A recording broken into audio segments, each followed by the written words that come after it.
I'm reminiscing and I wasn't even there. All right. Little Sister is our final track, man.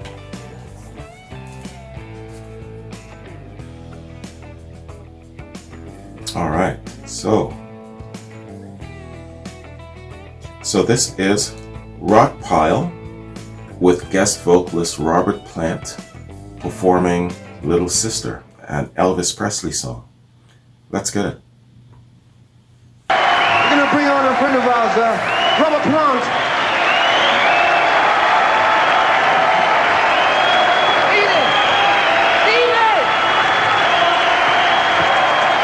Here's the man.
Wouldn't it be cool to have Robert do an entire album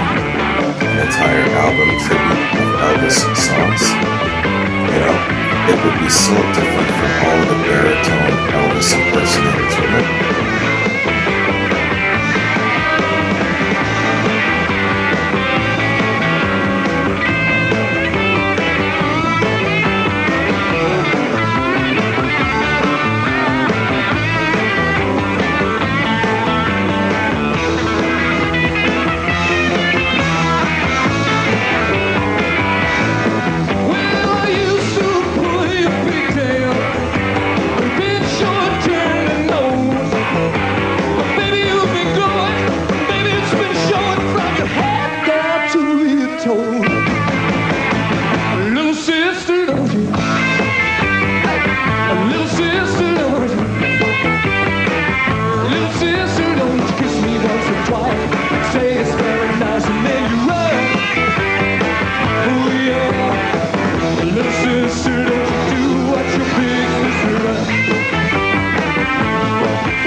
That's it. You're done. You come, you conquer, you kick some ass, and then you leave. All right, it's all good. That was excellent. That was excellent, man. Where do you put Robert on your list of great vocalists? Not just great rock vocalists, just vocalists in general, because obviously, knowing Robert Plant and his history now, he's shown that he is not just a wailer, a screamer, he's a singer, a great singer.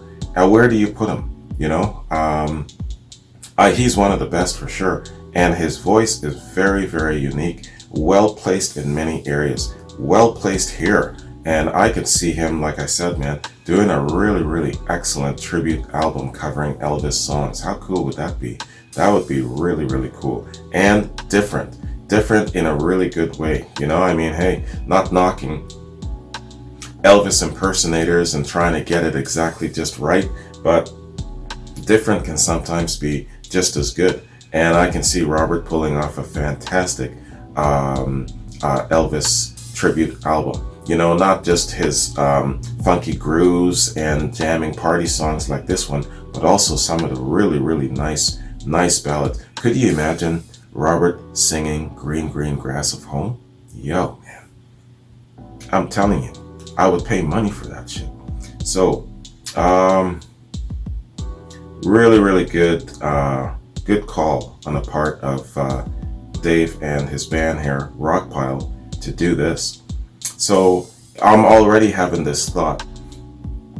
A lot of Led Zeppelin fans probably don't know of this. Alan, thanks for actually showing me this, because it's one of those other little things, you know.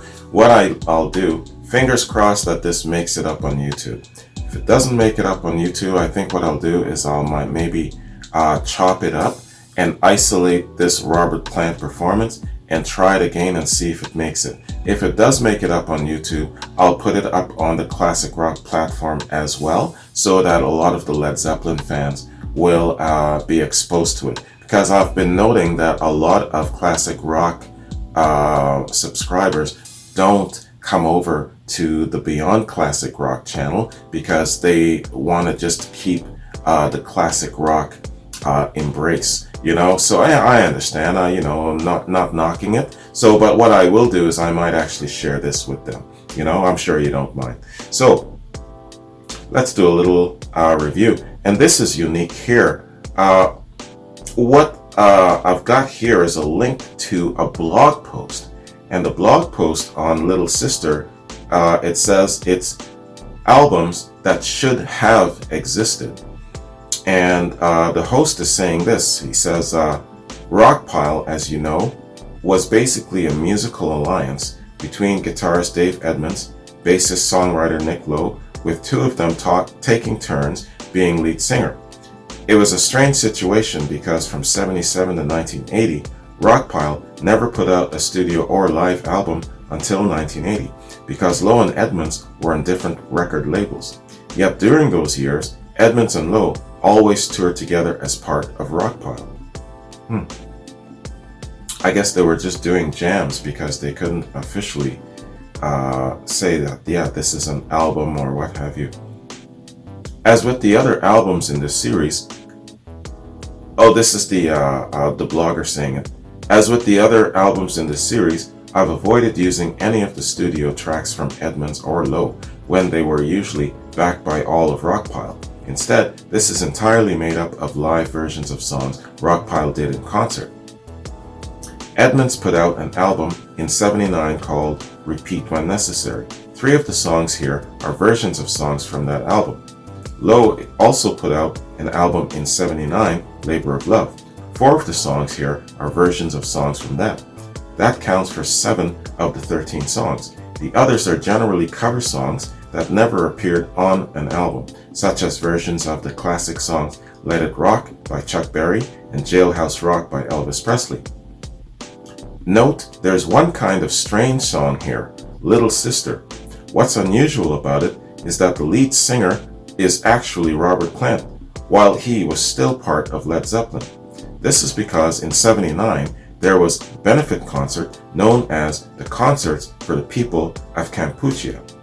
Rockpile played and Led Zeppelin didn't, but Plant joined them as a guest for this song, which is a cover of an Elvis Presley hit.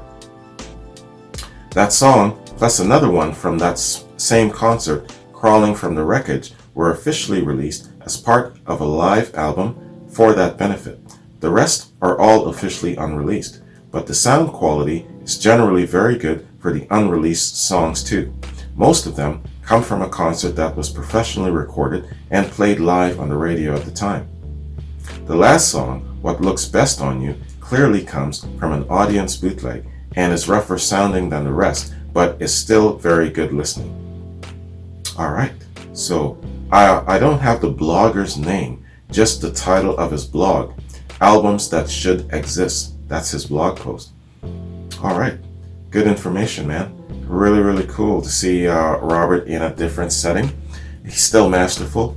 He's still got the charm, the performance. He still got that elemental frontman persona, you know, and that great singing voice. Whether he's really delivering it hard or whether he's just singing in a very kind of fun, relaxed way. In this case, in the fun, relaxed way. So, but he's still masterful. You know what I'm saying?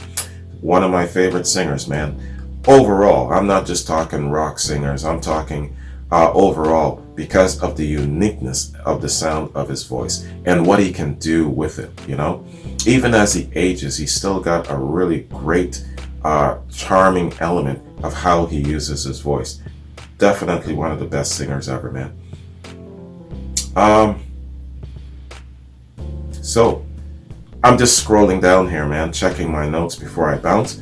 Alan, thank you very much. This was a great quad. And again, what I'll do, I'll try my best. If this doesn't make it onto YouTube, I'll try and see if I can clip out the last performance, and for the benefit of the Classic Rock subscribers, see if I can upload just that. If it doesn't work, it doesn't work, but I'll at least know that I've tried. So I've got here reactions coming up. Jeffrey, I believe this is Jeffrey Starlin. Jeffrey, your I believe it's Dave Matthews. Your reaction is next, brother. Then Amy, Randy, Freddie, Rob, your reactions are coming up. I'm still hoping to hear from Ronaldino. Ronaldino, brother, I've messaged you a couple of times, and your reaction was due like last week, and I haven't heard from you, man. I wanted to kind of go over some links that you sent me, because I had already done reactions to those links, and they were coming from, I believe, Overmars. So I'm sure that you don't want reactions to the same songs, but I haven't heard from you for about 2 weeks, brother. I hope you're all right. So I've messaged you, and so now this is, I think, the third message. So Ronaldino, get a hold of me, brother. Let me know how you're doing, man. All right. So that is my reaction and my review of Dave Edmunds. A really excellent vocalist, a great musician, and an excellent band leader. Yeah, man. And he's been active since 1968. From 1968 to 2017. Holy cow. Go check out his bio and look at the list of all of his album activity. You'll be floored, and you'll understand why I just couldn't read parts of his bio. It's just too much. But I hope this was enough information and exposure of the man, first impressions basis. I really like the guy, and he's got a youthful energy about him. I'm sure even now he probably still looks very healthy and spry. Anyways, man, thanks very much again, Alan. I appreciate it. Hope you guys like this reaction. Take care, and I'll catch you in another quad. Peace.